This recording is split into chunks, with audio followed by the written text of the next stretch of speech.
बच्चों के मनोरंजन के लिए हिरण, शिकारी, सूअर, सांप की कहानी। एक समय की बात है, एक शिकारी था। वह शिकार करने अपना जीवन यापन करता था। उसने कई दिनों से शिकार नहीं किया था। एक दिन उसका मन हिरण का मांस खाने का हुआ। उसने दूसरे दिन ही वह हिरण का शिकार करने के लिए जंगल चला गया। जंगल में उसे एक सूअर दिखलाई दिया।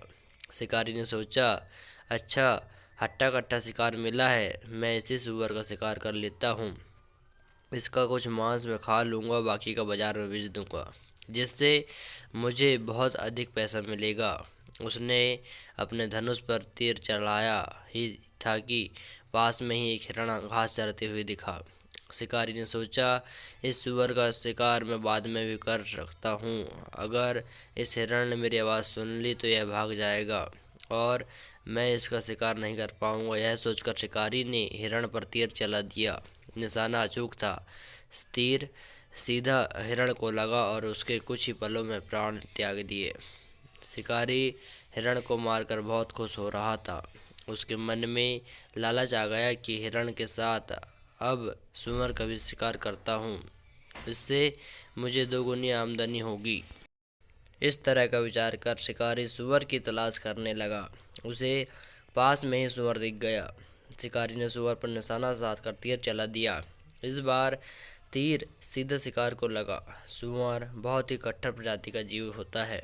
तीर लगने पर भी सूअर ने सोच लिया कि वह मरने से पहले उसे मारने वाले शिकारी को मारेगा देगा।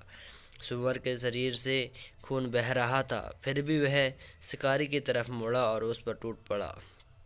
कुछ ही पलों में शिकारी और सूअर दोनों की मृत्यु हो गई। जो शिकारी सैकड़ों जीवों का शिकार कर चुका था, आज शिकार के हाथों उसकी हत्या की गई।